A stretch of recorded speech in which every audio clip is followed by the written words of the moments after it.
John Erickson, live in Houghton, was born in Urinetown, and I still live in Urinetown.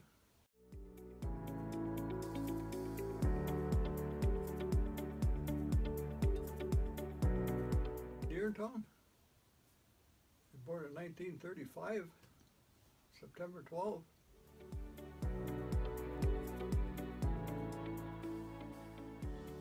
What's Baseball, well, not really on any teams. We never had too many teams when I was a kid.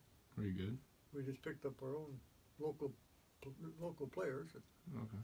We'd play Atlantic Mine in West Houghton. And most of the time we caught with bare hands because we couldn't afford a glove.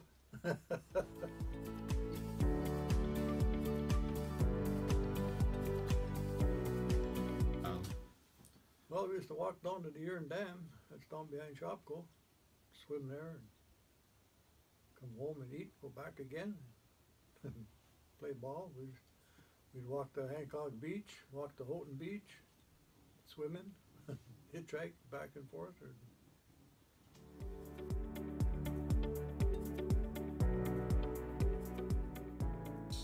Detroit Tigers coming to play ball in the South Range.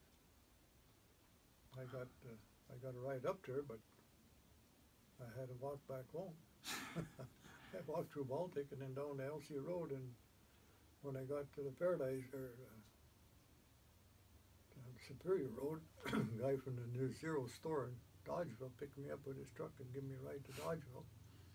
And then I had to walk home from there.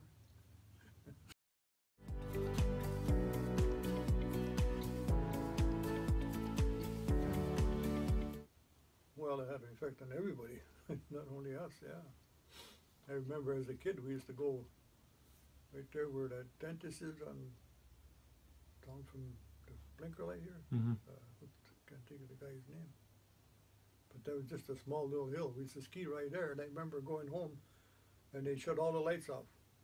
And on your house you had to pull all your blinds down and everything because they were afraid that they were going to come over here and bomb us. So everybody had to be in the dark. And over there where I used to live, Grandma Erickson's, sometimes they wouldn't plow that road for a week. Snowstorm would come and it would be level across, whatever size the bank was, that'd be blowing right across. My dad worked for the county, and he'd have his car in the yard, he couldn't get out, so they'd come up where the blinker lights are here, where the Urinetown bar used to be. They'd come there and pick him up in the morning and bring him back at night.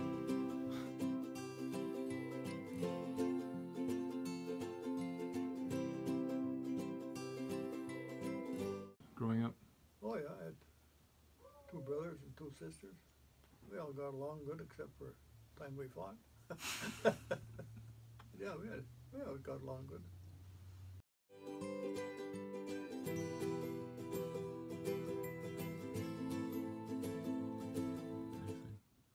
Kids, we used to go around pushing outhouses down. You know what outhouses? Yeah, I know what an outhouse is. Oh, you know, eh? Yeah. Did you have fun doing that? Oh, yes, we did. Jump over the fence and steal the guy's gardens, apples, anything that grew. Throw apples at cars when they went through the main street here.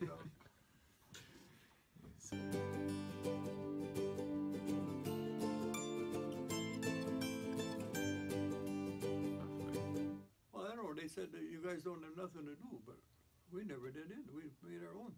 Like I said, the only thing we do is go out here and play ball, and then we played touch football because there was too many rocks to tackle. Yeah. We used to play over there, right behind the transfer station. Now, in a little field there, we call it Fricky's Field because they lived right there in the corner. We played behind their house. Okay. And then when they got a bigger game, we'd come over here. I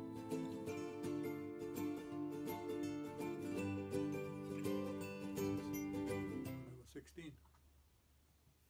I had a 30. My dad had a 30 Chevrolet. Then he bought a 37. And then he think it was a 39 when he bought one, so I used to take the 37. First I took the 30. He didn't know about it, so I was coming around the corner right here. Yeah. And a guy lived right over here, Pete Bukovich.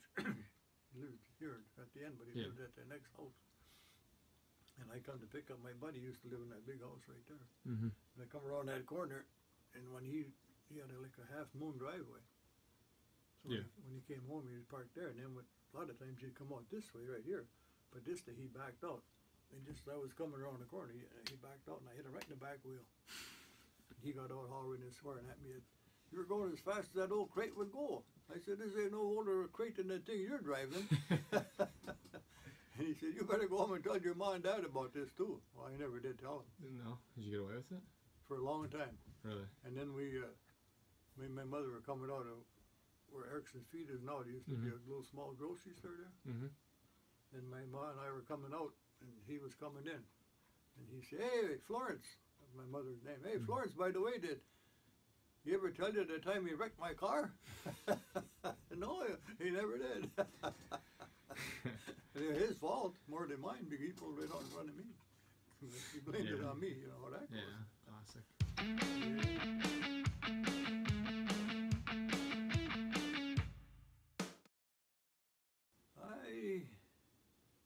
Yeah, actually there's a couple.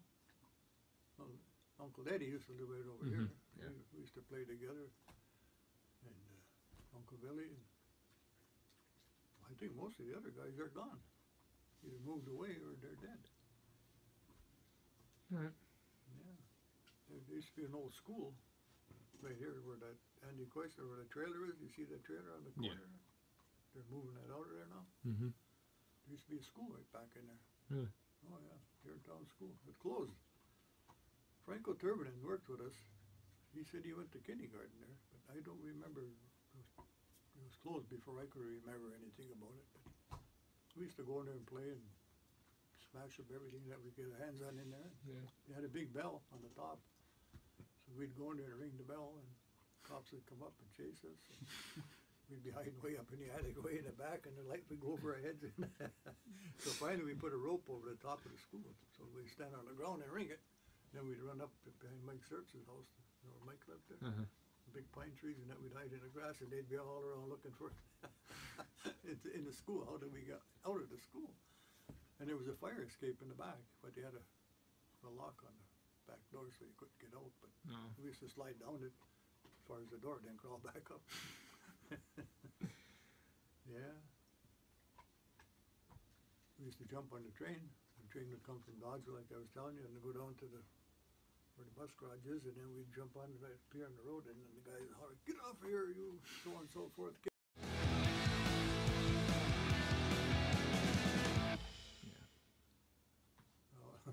Do I have to admit it?